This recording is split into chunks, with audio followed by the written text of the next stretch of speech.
Coming to you live from WDWNT, the worldwide leader in Disney Parks news, this is ParksCenter.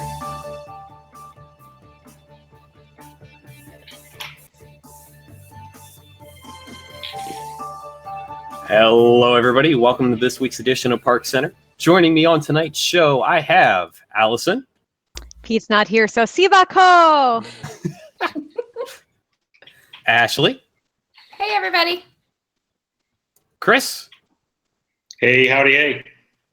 And Nathan. Greetings from the Sunshine State. All right, let's go ahead and kick off tonight's show with Rafiki's Planet Quash. So, in case you have not heard, Rafiki's Planet Watch is going to be closing in, I believe it's October 2nd. Yes, 2nd is the announced date for this. We got some early intel on this that didn't have a specific date, and then we had a follow-up story announcing this would be closing on October 2nd. We've also got some mildly conflicting information that the train is closing on October 21st. I don't know if that date has been contradicted yet, or if that is still accurate and you're going to be able to ride the train for a little while even after it's been closed.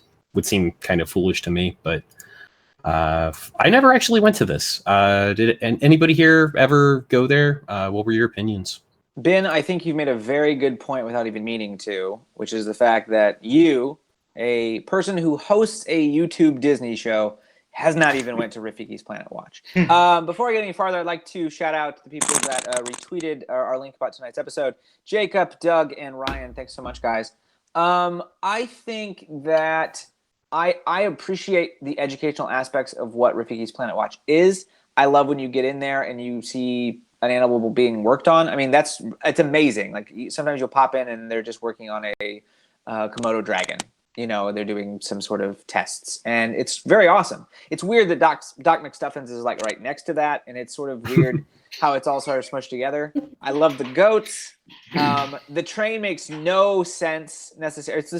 I don't even know how they created that aspect. It felt like they created what they needed to for behind the scenes stuff, and then they said, you know what, let's just put a front on this, and then that way it's something else people can do. I never go there and not think, wow, this is a really long trek for very little. At the same time, I enjoyed that very little. But there's so much more that they can do with that area. I hope they do something with it. That's a lot of property.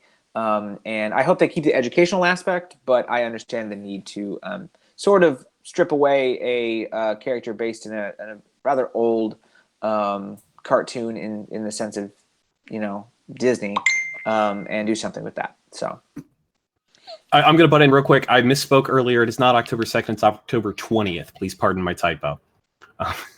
So we're going to go too far before we brought that up, but that's fine. No, actually, I think it's sort of a twofold closure. This weekend will be the last weekend for the meet and greets, in which Ricky and Doc. So if you want to meet those characters, this Saturday will be the last time to meet them, and then the rest of the place will be open until, like you said, the 20th and 21st is the day of closure. For us, I agree with the statement made before. It's an arduous task to get there. And once we're there, like my daughter, she's very much into zoology. She enjoys being able to see the animals and the being worked on. Great educational point, but it is a lot of work. And so it's sort of a mixed bag as far as them not doing anything with it. Or I heard they're still going to keep the veterinarian office open, which means there's potential of doing something else with it. But for me personally, the rumors of it becoming Zootopia, I'm not so big on that idea either. So. Oh, Zootopia is the best. Yes. Yeah, I'm sad to lose more edutainment, I guess, in the park, but the fact is I haven't been to this since shortly after it opened, and even when it opened, it felt like filler. It felt like this is what we are doing with a quarter-of-a-day park. And so maybe they're making room for more since now it's a full-day park anyway. That seems likely, and I look forward to what they end up doing with this space. Moving on to another Animal Kingdom attraction, not quite closing, but it being reined back a bit. Rivers of Life is a great little show that all the live actors are being removed from. So there were originally 4 shaman characters that were a part of Rivers of Life that would actually, I'm sorry, Rivers of Light that would actually be out on the boats, and they're just going to take them out because, like, apparently all live actor positions in Disney World, they need to be removed because they are a cost that can be avoided. Other people have opinions on this. No one is watching this show anyway, so I sort of don't blame What, this show? We get some good. Oh, you mean Rivers? Oh, yeah, I think more people are watching ParksCenter than are watching Rivers of Light, and that is the problem. So it just like doesn't make sense. Again, budget cuts are always sad, especially when you're paring down an already what some may view as already kind of a disappointing show. But looking for reinvestment in other parts of the park, then I'm all for that. Does it mean anything when you say you're actually hoping that the Jungle Book Alive with Magic may have a chance of coming back? For those of I'm sure you guys are well aware we waited for this show for so long, and then to basically get rickrolled into having the Jungle Book show come into place. It's a great show. It's a great visual show, but it is somewhat disappointing the fact that all of a sudden they're going to be taking out some of the actors. But again, I think it comes down to the numbers. We've only been about 3 times since the show's opened. It's always on our list, but it's always at the bottom of the priority. If something else pops up, it drops off very easily. So that may have a lot to do with it. Maybe Disney was like, well, the Tree of Life Awakenings, we didn't invest anywhere near as much money in or have this big rollout, and that's wildly popular.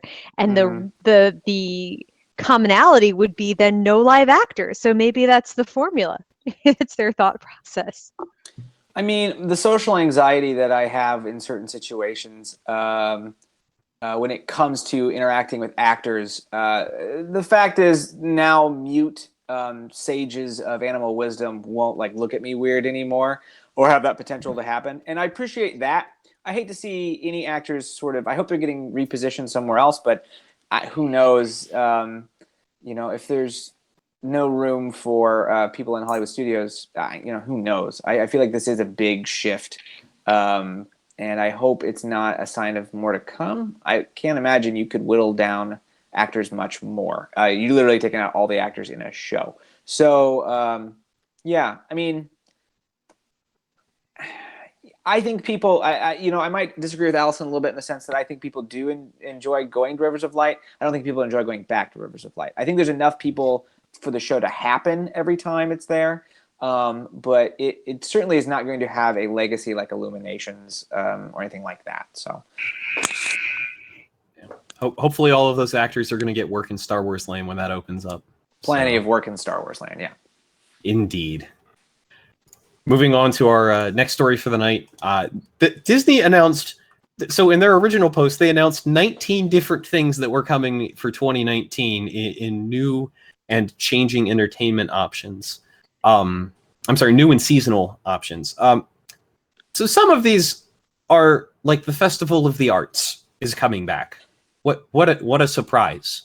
But some of these are actually a little interesting. So let's kind of dig into this for a moment. So Move It, Shake It, Celebrate It is finally leaving, and we're getting Move It, Shake It, Mouse Could Dance It instead, which doesn't really sound like much of a change.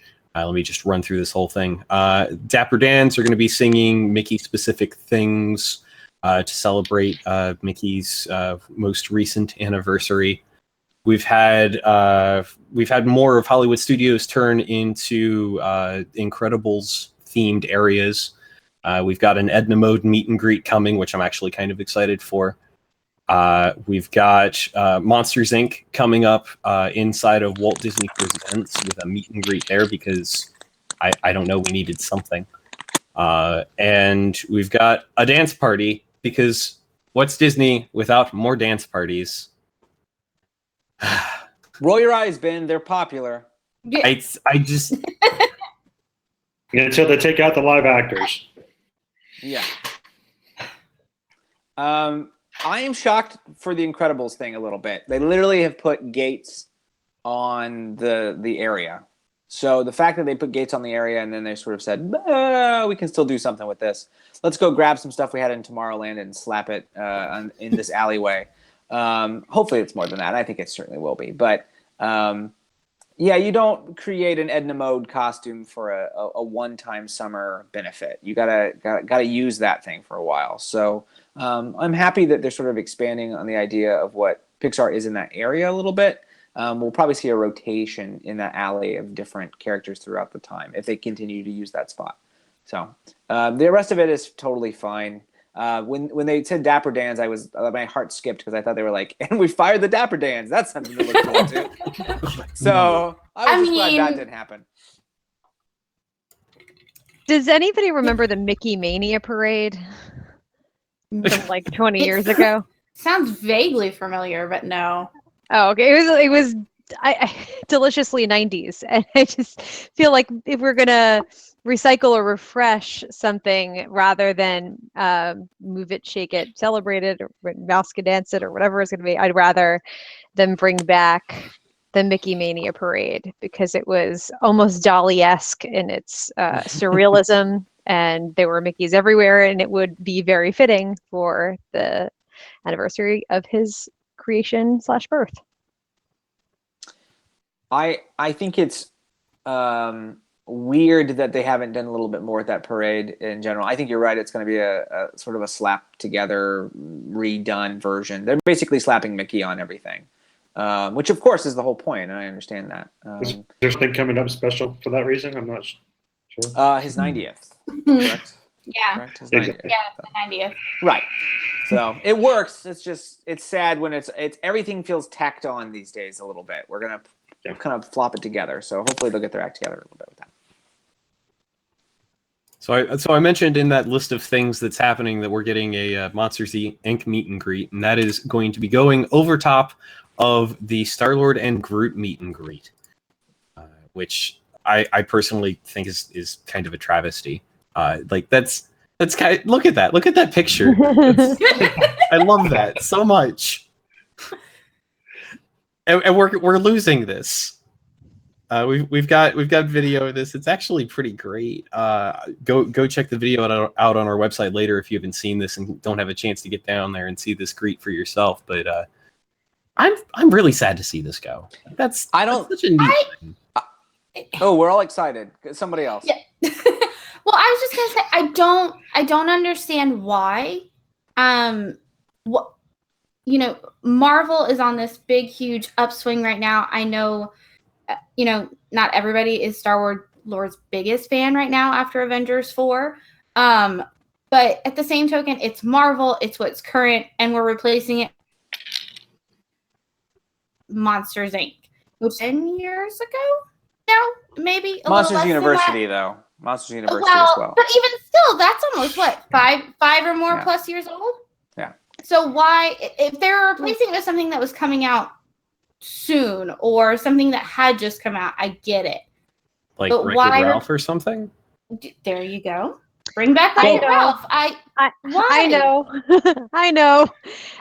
They are removing any Marvel out of Hollywood Studios is what's happening. And they're going to move it all to Epcot. Yes. They're not going to have Marvel and Marvel. Star Wars in the same park.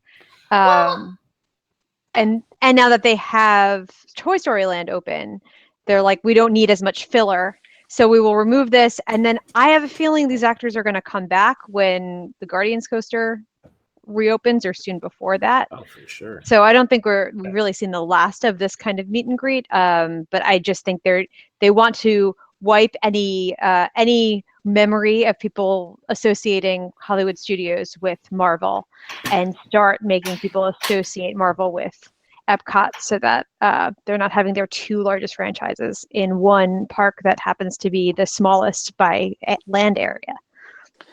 I suppose that's a valid point, but why not wait until closer to either Star Wars opening or even the coaster opening, or announce that the meet and greet is completely moving to Epcot now? Why just take it away? Well, Could it's be think about it this contracts. way.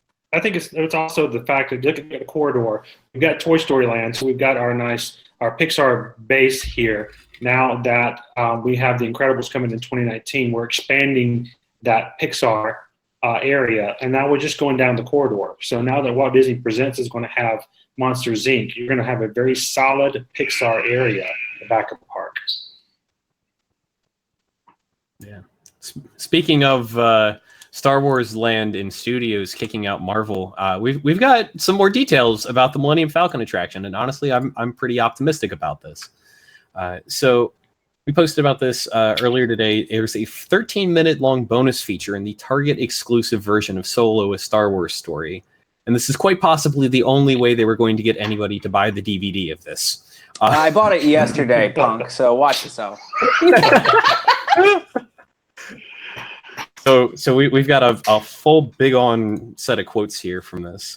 You're truly in control of the fastest and most iconic ship in the galaxy. There are 200 some odd buttons, knobs, and switches on the inside of the cockpit, and they all do stuff. There's gunners in the center that needs to fire back on TIE fighters. There are engineers in the back that are trying to keep things in working order. There are pilots up front. I am honestly pretty daggone excited for the asymmetric gameplay that this ride is turning into, and I really hope that they don't neuter it too much. It's all the stuff from Mission Space that we wish we had, because how many times we push those buttons in Mission Space and nothing happens? So It's never stopped me from pushing those buttons, though. Oh no, I still do it. Nope. To this day. Yeah. The problem with this ride that I still have is it's going to be Jungle Cruise-esque, or I'm trying to give another example, maybe even Mission Space-esque, in the sense that depending on who you're with will depend on how fun that trip is going to be. Because if it's you and a group of Brazilians that you don't speak their language, it's going to be really weird. So, the galaxy is really big, and I'm excited everyone gets to try it. I just think it's going to have that same interactive problem when you kind of force a very diverse group of people to sort of interact and work together, and we'll see how that works. But if you happen to be in that situation and say you end up completely failing the mission, and then it's really cool, the idea that that story can follow you throughout the land. So if you show up in the cantina and then they recognize that you didn't do so well, they can say, oh, the bounty hunters are out for you. I don't really want to get drunk and be yelling about how Brazilians ruined my Falcon ride. So I get your point, Allison, but hate speech is going to happen. Not for me. Not for me. Not for your last visit to Hollywood Studios before being kicked out. No, that would be terrible. Allison, you're a lawyer, and I expected better representation for myself. So I think you got it's to a pay great the idea. retainer first, and then then you got it. I think it's a great idea that the ride is going to have some sort of a lasting effect on it. But the question is, great for those visitors who are coming. Let's say this is their one trip, maybe once every 2 years. But what about for pass holders or people who go very often? I'm questioning what kind of effect that's going to be as a long lasting effect, or if it's when you walk out of the park, you're wiped clean and you start over with different credits. It's a great idea. I'm curious to see how it's going to be executed. do we know if this Millennium Falcon ride has multiple experiences, or is it just one experience? I kind of got the impression there's multiple. Based on what we've got from the article and from the video trailer, it appears like there is one central plot, but how you accomplish that goal can be done multiple ways. Okay. All right. Yeah, I'm curious about. Oh, I'm sorry. I was just curious about repeatability. We'll see if we can enjoy it that way. Yeah. Something else that I think is really cool is that they kind of mentioned that there's 3 roles here. There's pilot, gunner, and engineer. I like the fact that they've got only 3 roles, but they've got 6 seats. So if you're missing half the team, you still can fill out all your roles and not have a miserable time. Moving onwards, though, since apparently I'm going to get the last word in here, to some ticket price changes. So we found out this week that there will be ticket pricing probably increases, but at least changes in the pricing scheme coming soon. October 16th is the date that this is going to premiere. Disney is saying that this is going to be a way that you can try and save money by going on less popular days. Whether or not that's going to actually happen remains to be seen at this point. We'll probably not find out until the system premieres October 16th. This may be just, we're going to make it more expensive when we think it's going to be crowded because money. So Disney did a while back introduce single day tickets with prices that would change based on season, park choice, and things like that. But this full date based model is kind of something that they haven't tried out yet, and little interested to see how it turns out, honestly. When I look at this, I know that prices are going to change and prices are going to increase. That happens every year. But I think the advantage of this could be that Disney can finally respond to the most common complaint, which is the crowds were terrible, by knowing exactly how many people are going to show up on a given day, aside from annual pass holders. So they can sort of game it out in a way that they haven't been able to in the past. And I don't know how much of a science they're going to make it, but if they do really do their due diligence with this, it could alleviate crowds. Maybe. I really do hope you're right. Yeah. Yeah, I hope so. I'm honestly hoping that as far as being able to book a trip, book your hotel, becomes more user friendly, because right now it is such a pain to try to figure out and book a hotel, especially if you don't know what you're doing. Like, yeah. I try to help my mom when she's looking at hotels and everything. It's so hard for her to figure out and make sure that she's getting what she wants, because it's not user friendly right now. You put in your dates and you look for your rooms, and half the time they come up, but then you click on the room and, oh, sorry, it's not actually available. But then you have to start completely over to make any adjustments to try to switch the dates around. And it's a mess. And I think they can make it much more user friendly than what it is right now. Yep. Right now, there's definitely a lot of time. Oh, go ahead. I say one of the things that kind of throws me off, though, is the valid use period. I think has been mentioned. If I recall correctly, before, if you were to buy several days tickets, you would have a 2-week time period to use those tickets. So let's say I bought 4 days. Well, I would have 14 consecutive days to use those for, and I had a little bit of flexibility. Now, based upon the amount of days that you buy, you have a set number of days to use them. And that's going to make, I think, a big difference as far as things are concerned, because if someone buys a 5-day ticket, well, they're only going to have, I think off the top of my head, 8 days to use them. So it won't be that 14-day period. Even the same day, when you buy your 1-day ticket, you select the day it's good for, and that's the only day that ticket is valid. So I think there's going to be a little bit less flexibility as far as things are concerned. But luckily, Disney has added that option. You can give them a little bit more money, and they will be flexible. And we know that cash does carry a little bit of weight to it. So the flexibility option was something that kind of threw me off when I saw that in their promotional video. Can you imagine how much? Because money. How much the single day ticket is going to cost when Star Wars Galaxy's Edge opens? Oh gosh, I think over 200. Get your annual passes well before that date. Yeah, I would not be shocked if they have blackouts then. All right, and our final story for the night. We have some new announcements on the narrators for this year's Candlelight Processional. So we've still got a gap. We do not know who is doing it from November 28th up until December 3rd when Neil Patrick Harris picks it up. But we do know that we've got Helen Hunt from November 24th to 25th. Alfonso Ribeiro, 26th through 27th, and we have video of what it was like when he found out about this announcement. We have Bart Millard. I believe that's the lead singer of Mercy Me. Correct me if I'm wrong. You're right, sadly. But you're from right. December 10th through 12th. And then I'm going to butcher this, so I'm sorry in advance. Louis Cravalho. December 21st through 23rd. That's the voice actor for Moana. Which voice actor from Moana? She's the singing voice of Moana. I don't know if she's also. The singing voice. Oh, I don't know if she was both. She's one and the same. She's one and the same. Oh, okay. The modern Jodie Benson. We can't There you get go. Jodie Benson, so we'll have the modern Jodie Benson. There you go. I don't know about you guys. I find this lineup full of sort of standards and lame new like entries. I don't find it that intriguing. I get the Mercy Me guy. I think that's going to bring in a very specific crowd. I get that, especially because they don't have the Praise and Worship concert series anymore at Disney. They have that event. Oh, Night of Joy. yeah, Night of Joy. Yeah. Since that's not going on, I've noticed a few of these sort of things.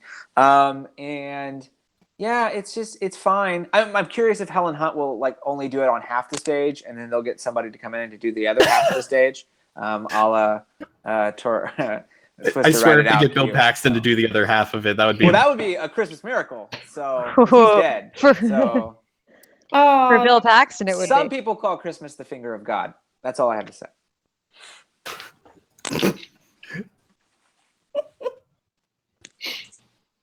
No one wants to touch that one. I love it. Nope.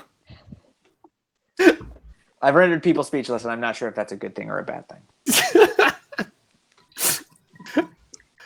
Honestly, I made fun of it a little bit, but I think having Alfonso Ribeiro do this is actually going to be pretty cool. I think he's going to do a great job with it, and I'm actually kind of looking forward to seeing what he does with that. Well, I'm going to say one thing. There was a last-minute change. Gary Sinise is actually going to be replaced by Gina Torres. Hey! So that's going to. I think that's the only change. Very nice. I like that. might I prefer like that. All right, folks, and that is going to do it for this week's episode of ParksCenter. Thank you all for joining us. If you are watching this and would like to get the audio version of the show, we do have a podcast version of this available. If you search for ParksCenter in your app of choice, you should be able to find us relatively quickly. If you are listening to the audio version and would like something a bit more visual, you can check us out on YouTube at youtube.com/WDWNT. You can also watch us stream live every Wednesday night at 9 p.m. on WDWNtunes.com. If you are watching us live, coming up live right after this is Around the Hub. We do not have a post show tonight, but thank you to all of our WIGS members who would be joining us for that post show were we to have one. If you are interested in extra content from WDWNT, like See a Real Late with Tom Corliss, our late night talk show, or in the post shows for ParksCenter, I highly recommend you check us out on Patreon at patreon.com/WDWNT. For as little as $2 a month, you can get access to that, the massive backlog of all of our podcasts, and more. So with all that out of the way, thank you all for joining us, and we will see you again next week.